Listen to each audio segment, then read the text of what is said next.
आदेश को जारी किया है। भोपाल, इंदौर, उज्जैन, देवास छोड़कर अन्य जिलों में 50% इंजेक्शन बांटने के अधिकार मिले हैं। कलेक्टर को भी आपको जानकारी दे दें कि अभी तक रेमडेसिविर इंजेक्शन की 50% आपूर्ति चिकित्सा शिक्षा विभाग और 50% आपूर्ति स्वास्थ्य विभाग के माध्यम से हो रही थी। सरकारी अनुबंध अस्पतालों से नहीं ली जाएगी इंजेक्शन की किसी तरह की कोई राशि। निजी अस्पतालों को 1568 रुपए की राशि रेड क्रॉस करवाई जाएगी। तो बड़ी खबर इस वक्त बता रहे हैं आपको।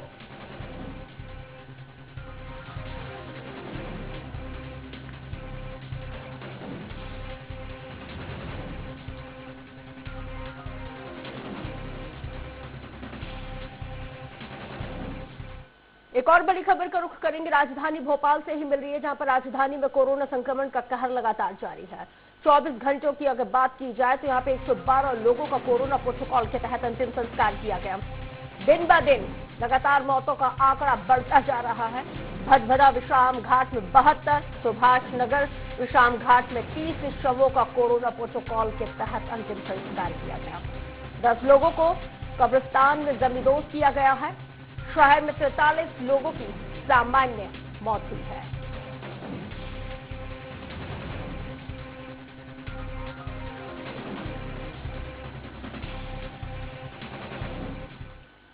अगली खबर का रुख भी भोपाल से ही करेंगे, जहां पर प्रदेश में डराते हैं कोरोना संक्रमण के आंकड़े। जी हां, वाकई में ये आंकड़े डराने के लिए काफी हैं कि एक दिन में प्रदेश में 10,166 कोविड-19 से संक्रमित मरीज सामने आए हैं।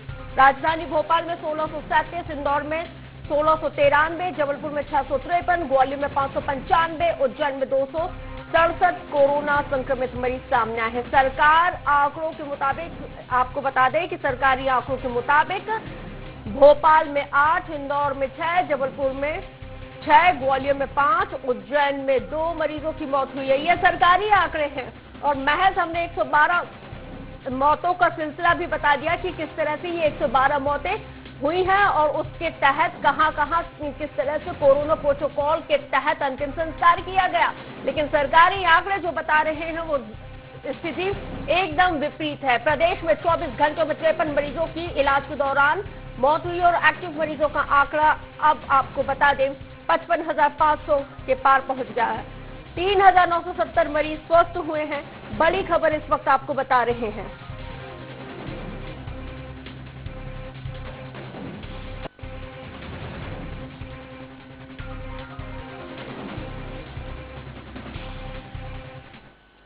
तो चलिए ज्यादा जानकारी के साथ रुख करेंगे। सहयोगी अतुल शर्मा हमारे साथ लाइव जुड़ गए हैं, जिनके साथ चर्चा की शुरुआत। अतुल, रेमडेसिविर इंजेक्शन को लेकर नई गाइडलाइन जारी कर दी गई है। नई गाइडलाइन जारी कर दी है, ठीक है, हम मान रहे हैं कि जारी कर दी है। क्या इस गाइडलाइन का फायदा आम जनता को होगा?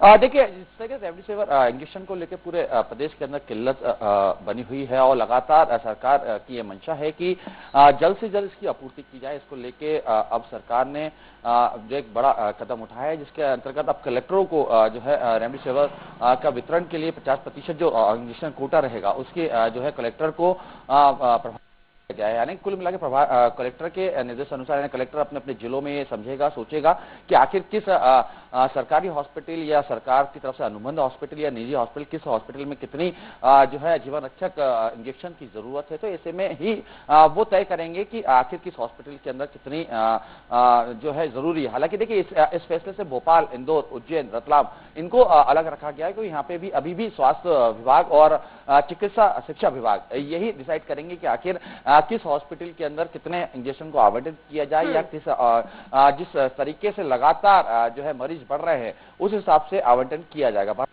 बड़ा कदम इसलिए भी माना जा रहा है रश्मि, क्योंकि लगातार देख रहे थे कि कालाबाजारी बढ़ रही है तमाम तरीके के। अगर जो निजी हॉस्पिटल है वहां पे अगर रेमडेसिविर जो इंजेक्शन है वहां पे 5,000 से लेकर 10,000 तक उसकी कीमत में बिकाया जा रहा है, जबकि उसकी कीमत जो है वो लगभग 1,500 है।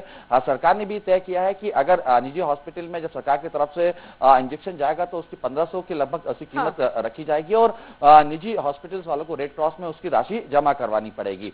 बहरहाल दोनों तरफ से ही कोशिश जरूर की जा रही है, सरकारी हॉस्पिटल में भी लगातार सुविधाएं बढ़ाने की कोशिश की जा रही है रच के। लेकिन दूसरी तरफ हम देखें तो एक बड़ा ब्लास्ट जो है मध्य प्रदेश के अंदर हमें देखने को मिल रहा है। 10,000 से ज्यादा संक्रमित 24 घंटे के अंदर आए हैं। सरकारी आंकड़े अगर हम देखें तो 50 से ज्यादा मौतें बता रहे हैं। लेकिन अगर हम दूसरी तरफ देखें और राजधानी भोपाल की अगर शमशान घाटों की जानकारी हमारे पास जो आई है और प्रोटोकॉल के हिसाब से लगभग 112 के लगभग जो है प्रोटोकॉल के तहत देह संस्कार किया गया है, कब्रिस्तान में उनको जो है दफनाया गया है। यानी कुल मिला के सरकारी आंकड़े और जो शमशान घाट या कब्रिस्तान से आंकड़े आ रहे हैं, ये दोनों अलग अलग हमें दिखाई दे रहे हैं। लेकिन सबसे महत्वपूर्ण बात हम ये देखिए रश के, ये हमें अभी भी समझना होगा, क्योंकि जिस तरीके से ये एक बड़ा ब्लास्ट हम कह सकते हैं हुआ है, उसमें सरकार की कोशिश के साथ साथ आम जनता की कोशिश और कोशिश के साथ दोनों को तालमेल बिठाना होगा और तालमेल के ही माध्यम से ही ये जन जागरण अभियान नहीं बैठता हुआ नजर आ रहा है। अगर वो तालमेल बैठ गया होता तो शायद ये भयावह स्थिति हम नहीं देख रहे होते। हम रेगुलर को लेके एक मुहिम भी चला रहे हैं, हम उन जिम्मेदार जनप्रतिनिधियों से भी क्वेश्चन पुट अप कर रहे हैं कि भाई ये स्थिति क्या है। सरकारी आंकड़े कुछ और बताते हैं, लेकिन जो एक्चुअल कंडीशन है, जो शमशान घाट से निकल के आ रही है, जो कब्रिस्तानों से निकल के आ रही है, सरकार उस एक्चुअल कंडीशन को एक्सेप्ट करने से क्यों गुरेज कर रही है? देखिए यही एक सवाल भी है और यही जो है सरकार की मंशा के ऊपर भी सवाल उठाया जा रहा है इसी कारण, क्योंकि जिस तरीके से देखिए हम सिर्फ भोपाल की बात कर रहे हैं, तब अलग अलग शहरों की बात कर रहे हैं। यानी भोपाल मध्य प्रदेश में सबसे बड़ा हॉट स्पॉट जो है इस समय इंदौर बना हुआ है। सेकंड नंबर पर अगर हम देखें तो भोपाल है। भोपाल के बाद अगर बात आती है तो जबलपुर की बारी आती है। जबलपुर हॉट स्पॉट में उज्जैन, रतलाम, ये तमाम जो शहर है यहाँ पे लगातार आंकड़े बढ़ रहे हैं और जो आंकड़े मौत के सरकारी आ रहे हैं और जिस तरीके से इन कब्रिस्तान की इन शहरों के कब्रिस्तानों की या शमशान घाटों की बात करें तो वहां के जो आंकड़े आ रहे हैं दोनों ही विपरीत है। हालांकि देखिए शमशान घाट की तरफ से साफ किया जा रहा है कि इनको कोविड प्रोटोकॉल की तरफ से प्रोटोकॉल के तहत इनका दाह संस्कार या दफनाया जा रहा है और सरकार की तरफ से ये जब प्रोटोकॉल का जब नियम बना गया है, शमशान घाट में जब जो है डेड बॉडी पहुंचाई जाती है तो उसके अंदर साफ कागजी तौर पर लिख के भेजा जाता है कि कोविड पेशेंट या कोविड के तहत इनकी मौत हुई है। यानी स्थिति बिल्कुल स्पष्ट है, लेकिन सरकार शायद इसीलिए ही समझ रही है या इसलिए नहीं मान रही है कि जनता के बीच में एक भय का माहौल बनेगा और पैनिक फैलेगा। लेकिन इस समय यह जरूरी है राष्ट्र की जनता के बीच में भय का माहौल बने, क्योंकि डरेंगे तो ही सुरक्षित होंगे। हम देख रहे हैं, देखिए भोपाल की अगर हम बात करें, भोपाल में जिस तरीके से जनता तो कह देती है, लोग जिम्मेदार जो है वो तो कह देते हैं कि डर के आगे जीत है। भाई डर के आगे क्या जीत है? डर के आगे तो यहाँ पे मौत है। लोग मौत के साए में जी रहे हैं और जिस तरह से ना केवल जिस तरह से हम देख रहे हैं कि न्यूज चैनल हो गए, तमाम न्यूज़पेपर हो गए, तस्वीरें नहीं देखी जा रही हैं अतुल। तस्वीरें नहीं देखी जा रही है कि हम जिस तरह से हम और आप 24/7 इसको कवर करें, वो तस्वीरें नहीं देखी जा रही है। कह देते हैं बहुत इजीली कि भाई डर के आगे जीते। भाई यहाँ पे तो डर के आगे शमशान घाट है, इस शमशान घाट से कौन बचाएगा? देखिए सही हकीकत बात यही है रश्क की, जिस समय लोग कहते हैं कि डर के आगे जीत है, लेकिन हम कहते हैं कि डर के आगे जीवन है। जो डर गया वो बच गया, डर के मारे घर के अंदर रुक गया, अपने आप को सुरक्षित कर लिया, लोगों ने सामाजिक दूरी बढ़ा ली, तमाम तरीके की जो कोविड का पालन कर लिया और ये भय के माध्यम से ही होगा। और अगर ये होता है तो जिस तरीके से लगातार जाने जा रही है रश्क, देखिए 112 जाने गई है प्रोटोकॉल के हिसाब से अगर हम देखें और उनका देह संस्कार एक बड़ा आंकड़ा है और रोजाना ही यही आंकड़ा निकल रहा है और इसमें कमी नहीं हो रही। हमने देखा कि 42, 80, 112 ये तमाम आंकड़े जो दिन पर दिन बढ़ते जा रहे हैं, ये सरकार के लिए तो चिंता का विषय है, लेकिन आम जनता के लिए भी ये विषय बना हुआ है। और सबसे महत्वपूर्ण यही है, देखिए आपने देखा अगर बीते 24 घंटे की बात करें तो राजधानी के अंदर बिजली विभाग के अंदर एक बड़ा ब्लास्ट होता है, लगभग 150 कर्मचारी कोविड के पॉजिटिव सामने आते हैं। ऐसे में सरकार तमाम जो कोशिश कर रही है, लोगों को समझाने की कोशिश कर रही है, लेकिन जनता की तरफ से अगर जागरूक जो अभियान है उसमें अगर शरीक नहीं होंगे तो आने वाले दिनों में ये स्थिति और भी भयावह होगी। और हम कह रहे हैं कि लगातार कि 1 अप्रैल एंड तक ये आंकड़े 1 लाख पार होंगे, लेकिन हम देख रहे हैं कि महीना आधा भी नहीं गुजरा है और 50,000 के ऊपर एक्टिव केस मध्य प्रदेश के अंदर हो चुके हैं। यानी ये जो बीमारी है वो इंसान को खाती जा रही है और बीमारी के बाद जिस तरह से लोगों में इंसानियत कम हो गई और साथ में जो सरकारों में जनप्रतिनिधियों में संवेदनशीलता कम हो गई है, उसका नतीजा हम देख रहे हैं कि ये मौतों का जो ग्राफ है दिन प्रतिदिन बढ़ता जा रहा है।